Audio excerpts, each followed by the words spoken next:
पढ़ रहे थे। टॉपिक हमारा था एविडेंसेस ऑफ एवोल्यूशन के हवाले से।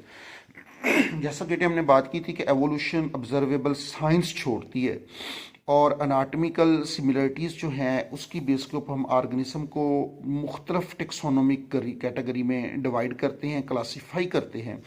और ये जो क्लासिफिकेशन है, जैसे कि आपको पता है, ये ऑर्गेनिज्म के दरमियान डिफरेंसेस को शो करती है, ऑर्गेनिज्म के दरमियान सिमिलरिटी को शो करती है। तो ऐसे ऑर्गेनिज्म जिनका तल्लक सिमिलर ग्रुप के साथ है, सिमिलरिटीज़ जिसमें पाई जाती है, उसको हम एक ग्रुप में जगह देते हैं।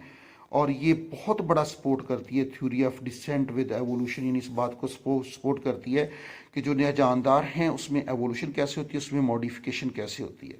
मिसाल के तौर पे अगर सेम स्केलेटल एलिमेंट पाया जाएगा फोर लिम्ब ऑफ ह्यूमन में, कैट में, व्हेल्स में और बैट में, और दूसरे मैमल में पाया जाता है, through appendages of very different हैं फंक्शन उसमें। जैसा कि व्हेल का स्विमिंग से तल्लक है बेटा, बैट्स फ्लाइट करती है, मैमल्स वॉकिंग है, कैट में रनिंग होती है।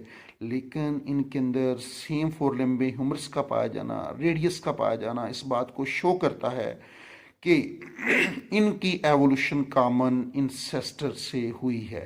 यानी ये जो बेसिक सिमिलरिटी फोर लिम्ब्स में पाई जाती है, ये नतीजा है descent of all descent of mammals को शो करती है कि उनकी एवोल्यूशन कॉमन इंसेस्टर से हुई है।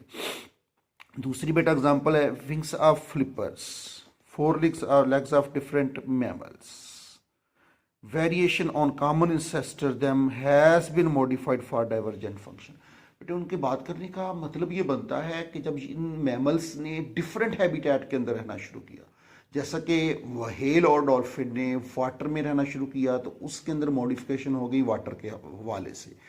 इसी तरीके से जब जो है बैट ने फ्लाई करना शुरू किया तो उसके अंदर फ्लाइट की अडाप्टेशन आ गई। मैमल में वॉकिंग हुई तो उसने टू लेग्स के ऊपर वॉक करना शुरू कर दिया। तो कैट में उसी हवाले से मॉडिफिकेशन हुई है। तो अब ये जो उनके फंक्शन का मुख्तलिफ हो जाना, इसको हम डाइवर्जेंट एवोल्यूशन बोलते हैं। और जबकि जिसमें ये एवोल्यूशन डाइवर्जेंट होगी, जो जानदारों की इंटरनल स्ट्रक्चर सिमिलर होती है, फंक्शन डिफरेंट होते हैं, इसको हम होमोलॉगी बोलते हैं। और इन आर्गन को होमोलॉगस आर्गन बोलते हैं। और ये बेटा बहुत बड़ी अनाटमिकल साइन है एवोल्यूशन की। तो कंपैरेटिव अनाटमी इस तरीके से सपोर्ट करती है एवोल्यूशन को, और ये हमें बताती है कि इसके बारे में remodelling process in which ancestor structure and the function in one capacity. कहते हैं कि उनके इंसेस्टर जो हैं वो इकट्ठे मिलकर उनमें तमाम के अंदर उसकी ये मॉडलिंग का बायस बनती है कि जिसमें इंसेस्टर में जो स्ट्रक्चर पाई जाती थी उनका फंक्शन तो जो था वो वन कैपेसिटी में था, एक में था। और बाद में क्या हुआ, फिर वो मॉडिफाई होते चले गए। जैसे मॉडिफाई होते चले गए तो उनमें चेंजेस आती चली। ऐसी अगर हम फ्लावर के हवाले से बात करें, फ्लावरिंग प्लांट में भी होमोलॉगस आर्गन पाए जाते हैं और they are considered to have evolved. ये सेपल और पेटल्स और स्टेमन और कार्पल से बने। हालांकि स्टेमन और कार्पल जो है मेल और फीमेल रिप्रोडक्टिव पार्ट हैं, उसका कोई ताल्लुक ही नहीं है लीव्स के साथ, लेकिन फिर भी उनके अंदर लीफ वाली स्ट्रक्चर पाई है। उनके जो लीव की मॉडिफिकेशन है एवोल्यूशन का नतीजा है। इसी तरीके से ओल्डेस्ट होमोलॉगस स्ट्रक्चर पाई जाती है वेस्टिजियल आर्गन में। वेस्टिजियल आर्गन बड़ा इंपॉर्टेंट शार्ट क्वेश्चन है। ये बेटा वो रूडिमेंट्री स्ट्रक्चर होती हैं जो इंसेस्टर में फंक्शनल होती हैं लेकिन no longer exist in descendants. इसके बेटा कई एग्जाम्पल हैं, जैसे कि हमारी बॉडी के अंदर पेल्विक वर्मी फॉर्म अपेंडिक्स है, हालांकि हमारी बॉडी में उसका कोई फंक्शन नहीं है। इसी तरीके से एयर मसल्स हैं लेकिन हम उसकी मदद से अपने कान को मूव नहीं करवा सकते।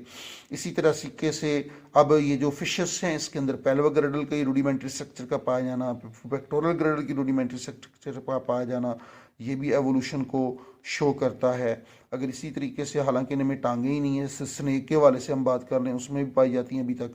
तो ये इस बात को शो करती हैं कि इनकी स्ट्रक्चर सिमिलर है। इनकी जो अंदर रूडिमेंट्री स्ट्रक्चर का पाया जाना कि एवोल्यूशन का फनामीना हुआ है।